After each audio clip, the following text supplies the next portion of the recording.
What's up, everybody? Alan Tyler here at Garden Home Growlers for a fun little episode this week of frequently asked beer questions.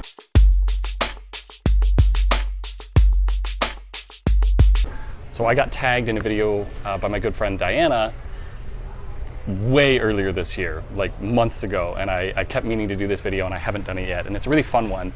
And the gist of it is answers to questions that we get asked a lot.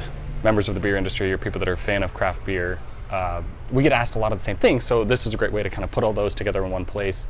And I've got people dancing in the background here. That's one of the fun aspects of working in a bar. So I'm just going to jump straight in here with the questions.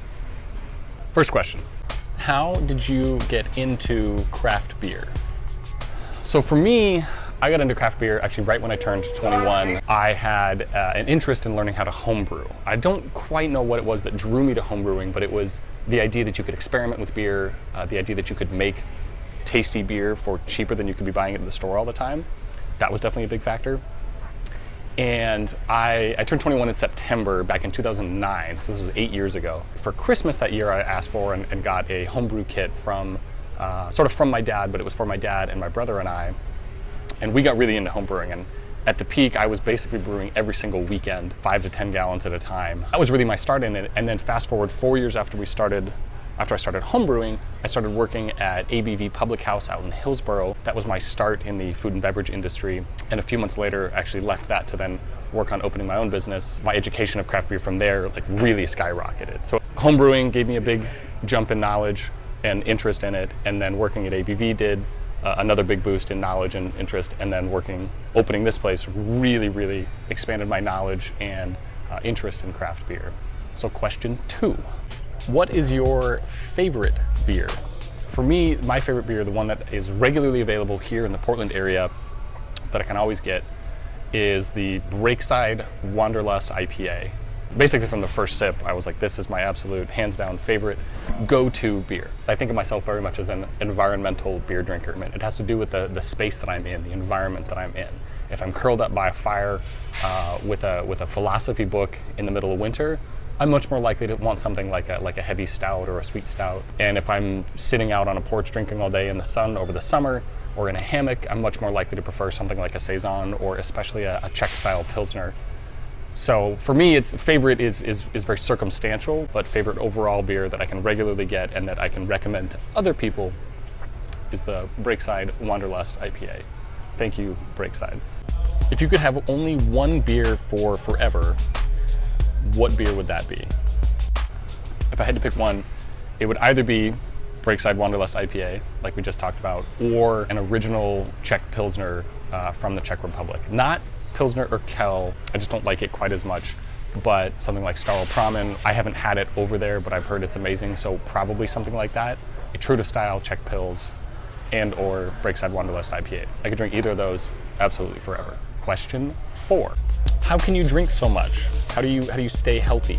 So in this industry, we do drink a lot of beer. I sample a lot of beers. It's important to make sure you have safe and responsible travel. But in terms of just consumption, I try to make sure I regularly take days off from drinking. I think beer is meant to be and is okay to be an everyday beverage, but not 8 pints or anything. Kind of 2 or 3 at the most is for me, I think, a good volume at this age and my current lifestyle. There are days when I'll drink more than that. There are days where I was at a couple bachelor parties this summer and weddings where we spent much more time drinking. I don't personally like being drunk. Like, that's not a good feeling for me. I really just enjoy the experience of the beer itself and exploring the flavors and the aromas, and especially being able to share that with people and enjoy the experience together.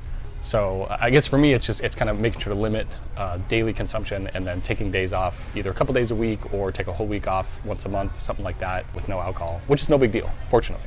Question number 6, what is your favorite ingredient? So that's a really tricky question because they all have 4 ingredients in beer, all have a very important role. But for me, I would have to say the yeast. The yeast plays such an important role in the final flavor and character of a beer, and it's actually a living organism, right? Like it's typically not still existing in the final glass. Some beers still have some in there. That's the magic living organism that really turns beer into the wonderful, wonderful beverage that it is. And without that, that like beer couldn't exist. Beer was made throughout history with like before hops were made, used. There were beers made without hops. Now there's a ton of variants in yeast as well, but the fact that it's this wonderful, wonderful living single-celled organism that does this incredible process for the beer, I would say has to make it my favorite ingredient. Question number 7, do you brew beer? Yes, I'm a home brewer. I don't regularly get to homebrew that much. I should say I don't take the time to homebrew. It takes a lot of time. With this business in particular, I have access to a lot of really, really, really high quality beer. So I would consider myself a home brewer, just on the non-active list at the moment. Question number 8. What was your first beer? I don't actually recall specific. I don't recall it being a big moment. I do remember the first beer that I had in college, so let's call that my first beer. I walked into a party and got tossed, an underhand toss of a can of Tecate, those bright red cans with the big label on it, and that stuck in my mind as a I don't really call it the beer side of it, but in terms of a social party atmosphere, getting tossed Tecate right when I walked into the door was a lot of fun. And then I proceeded to watch the longest game of beer pong I have ever watched. It was literally like an hour and 15 minutes. I'd never really seen it played before, and I was like, man, this game takes a long time. I later learned it doesn't have to take that long. Yeah, I know I'd had things like Coors Light in particular is the only other thing that I can specifically remember having had prior to that. Question number 9, who in the beer world do you look up to? Off the top of my head, there are 2 people in particular. The first is Bill Schneller. I took a couple of beer tasting classes from Bill.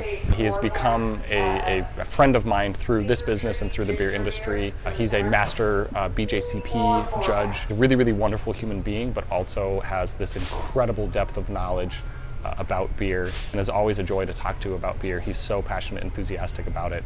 And he's still an active and avid home brewer. And then the second person is Jeff Allworth, who is probably hard to summarize, but I think of him as a Portland-based beer blogger and author. He literally wrote the Bible on beer called The Beer Bible, and a number of other books related to beer. Incredible source of knowledge. I took a cider tasting class from Jeff. He is also incredibly knowledgeable and humble, and just a lot of fun to hang out with and be around, to talk about beer with. So I would say those 2 guys in the Portland beer scene. There are some specific brewers that I'm a big fan of that are doing really, really good stuff. Ben Edmonds at Breakside I'm a big, really big fan. Jason Barbie, who had been at Deschutes. I met him while he was at Ex Novo.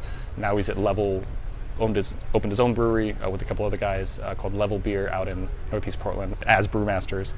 And they're both just fun people to be around. So that's it for the frequently asked beer questions as they were listed in the original program. I've got a couple more that I'm going to throw in that we hear here at the shop a lot from basically frequently asked beer questions of a bartender. And some of them, I'm going to go through, some of them are kind of, we just hear them a lot and they're like, oh, like people are joking. So we get people that come in and go, what do you have on tap?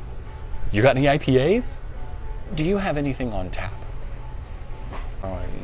Yeah, I mean, see all the taps, like there's a bunch of them. We get lots of questions about styles as well. What makes an IPA? What makes a Saison? Or what makes a sour? Actually, this is a really big one. We get asked, where should I take my friend or my family when they come into town? For me personally, I like to recommend Breakside Brewery, Ex Novo, Ecliptic Brewing, Fatheads Brewing. Those are kind of my go-tos in the nearby area, but you really can't go wrong. Portland has so much good beer. We'll wrap it up there for today. Thank you for checking out. This was Frequently Asked Beer Questions here at Garden Home Growlers with Alan Tyler. Cheers.